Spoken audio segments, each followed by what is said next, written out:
I know from my standpoint, our team has seen Rick and I've seen a lot of questions from customers on the split sleeper, and it's usually not a quick answer. It's you got to kind of get your pencil out and do a little some calculations, basic math. But this change only affects drivers of property carrying vehicles with a compliant sleeper, and that's per 393.76. And this regulation cites that drivers can split their 10-hour break into two separate breaks with on-duty time in between. And to do that kind of splitting, drivers must get at least 7 consecutive hours in the sleeper berth for one of the two required breaks, then at least 2 hours of off-duty or in a sleeper berth to complete their 10.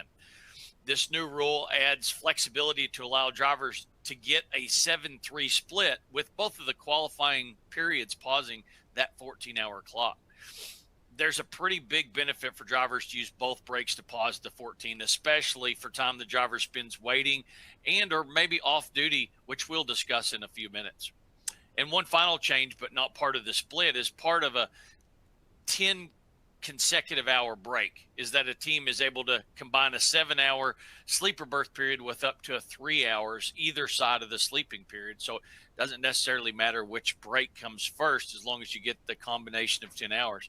And that can be either in the sleeper berth, riding in the passenger seat while his or her teammate is driving to get that 10-hour consecutive break. So certainly some flexibility there on the sleeper berth, Rick, that makes things a little bit easier. And I really like this demonstration you're about to do. It kind of simplifies things, right? Well, that's exactly right? You're talking about 2s and 3s and 7s and 8s and pausing the clock. So I thought it would be beneficial just to kind of walk through at least one day on how that might work. So underneath the rule, as you mentioned, Josh, the drivers are able to do a 7-3 split as an option. And that's what we're going to be showing in this demonstration.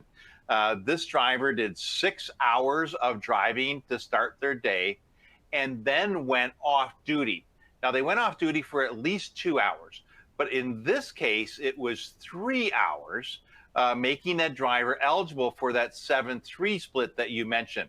Now, as you can see, that 3-hour break is excluded from the 14-hour limit in a split break situation like this. So instead of hitting the 14-hour clock at 3 o'clock in the afternoon like they normally would, this driver doesn't hit that 14-hour limit until 6 p.m.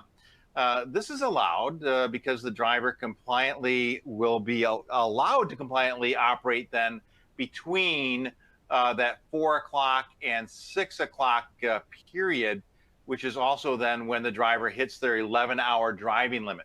Now, at that point, the driver does go into the sleeper berth for at least 7 hours, thus completing the split break. Now, when the driver comes out of the sleeper, if you look back to the end of the first qualifying break, or 11 a.m. in this case, and count forward from there. So in this case, the driver used 7.5 hours after that first break, and so they have the remainder of their 14 hours, or 6.5 hours, after the second break. The driver before their first break drove 5 hours, and so the driver can operate a CMV for 6 hours because they have the remaining of the 11 hours available to them within that 6.5 hours on duty. Now, getting at least 7 hours of sleeper berth is required in order to use the option.